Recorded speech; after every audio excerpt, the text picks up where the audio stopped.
गौतम ऋषि ने जब जितिया व्रत का महात्म्य द्रौपदी को बताया, तब इस महात्म्य को चिन्नी ने सुन लिया और अपनी सखी सियारिन को बतलाया। इसके बाद पीपल की वृक्ष की शाखा पर बैठकर उस चिन्नी ने और उस वृक्ष में खोते में बैठकर सियारिन ने भी यह व्रत किया।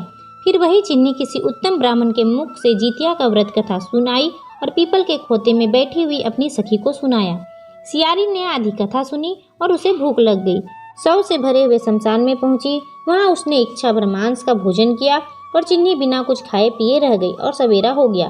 सवेरे वह गौशाले में गई और वहां गौ का दूध पिया। इस तरह नवमी को उसने पारण किया। कुछ दिनों बाद वे दोनों मर गई और अयोध्या में किसी धनी व्यापारी के घर में जन्मी। संयोग से उन दोनों में का जन्म एक ही घर में हुआ, जिसमें सियारिन बड़ी और चिन्नी छोटी हुई।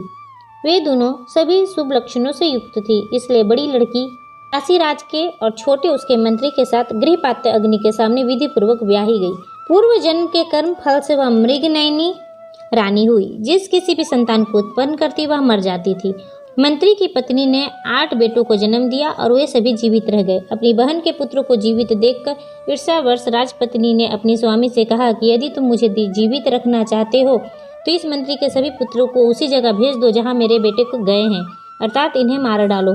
यह सुनकर राजा ने उस मंत्री के पुत्रों को मारने के लिए कई प्रकार के उपयोग किए तथा मंत्री पत्नी ने जीवित पुत्रिका के पुण्य बल से अपने बेटों को बचा लिया। एक दिन राजा ने अपने आदमियों से उनके पुत्रों का सिर कटवा कर पिटारी में रखवाया और वह पिटारी उनकी माता के पास भिजवा दिया, किंतु वे 8 सिर बेशकीमती जवाहरत हो गए और भले चंगे वे 8 लड़के अपने माता पिता के पास वापस चले आए।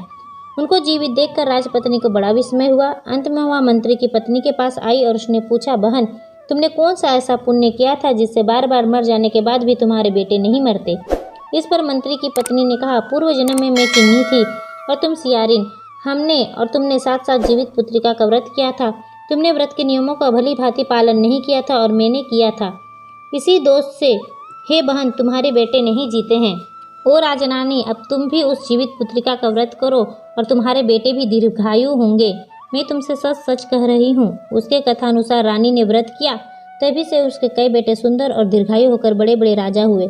सूत जी कहते हैं कि सब प्रकार का आनंद देने वाला यह व्रत मैंने दिव्य व्रत तुम्हें बतलाया है। स्त्रियां चिरंजीवी संतान चाहती हो तो यह व्रत को अवश्य करना।